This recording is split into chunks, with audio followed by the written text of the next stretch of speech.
Greetings, fellow judges and friends. Hi, my name is Natasia. My name is Kathleen. And today we will present our research paper with the title Externality Analysis of Green Clams Peeling Center on Environmental and Economic Condition of the Community in Kampung Nelayan Cilincing. First of all, I will explain a little bit about the background of this research. So, Indonesia has 70,500 islands. That is why there is no doubt that Indonesia is rich of marine resources. One of the marine resources in Indonesia is clams. Clams have great potential to be developed. This is because clams has low production costs, however, it can have a big profit in the end. In Indonesia, one of the places that process marine resources such as green clams are Kampung Nelayan Cilincing. In Kampung Nelayan Cilincing, tasks are divided into groups, such as there are people that catch the green clams, boils, peels, and lastly there are people that sell it to everyone. However, this economic activity causes externalities, both positive and negative externalities. Externalities itself is a cost or benefit that is felt by the third person due to an economic activity. Therefore, by doing this research, we want to know what are the externalities that are caused by the green clams shells to the environmental and also economic condition of the community in Kampung Nelayan Cilincing. Next is the methodology. In this research, we use the qualitative research, where we collect primary data such as by doing interview and also doing a direct observation. On Saturday, September 24, 2022 and also Saturday, 12 November 2022, we went to Kampung Nelayan Cilincing, which is located in Muara Angke, North Jakarta. After doing the interview and also doing direct observation, we also did a validation, where we use triangulation method and also data source triangulation. And lastly, here is the research stage of the process that we went through during this research.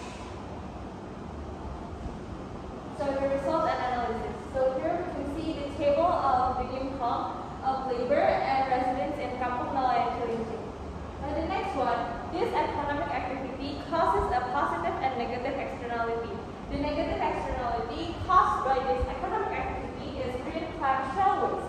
This green clam shell waste causes an environmental pollution. As you can see from the evidence here, these news are talking about the environmental pollution caused by the green clam shells. But not only negative externality has caused by this economic activity, there is also positive externality. So what is the positive externality? The positive externality is the first one is the clam shells are dried.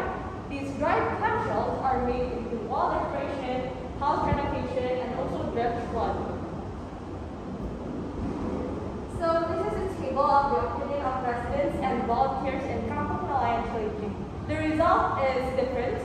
In the opinion of residents, they are saying that their environment is okay, their environment is the pollution is not impacting their life in Kampung Nelayan Cilincing.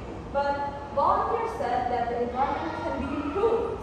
And because they said that the environment is not healthy, the environment is not clean, the environment is not comfortable, so it can be improved. So what can we do? We can provide education about the dangers of waste and environmental pollution. Why? Because people in Kampung Nelayan Cilincing awareness is not high, so we need to raise their awareness about this environmental pollution. The next one is we can make workshops. Just as we said before, the clam shells are dried and it can make wall decoration. This wall decoration can be valued. So we can teach them how to value these clam shells into something more valuable. So the conclusion is, therefore it can be concluded that the negative externalities that arise that is much larger than the existing positive externalities. And awareness of negative externalities that occur is still quite low, so that citizens needs to be educated more about the dangers of waste and environmental pollution on health and comfort, so that the negative externality that arises is not much bigger than the positive externalities. So the suggestion is do a deeper observation of the externalities that occur, and the second one is quantitative research. So this is our references that we use.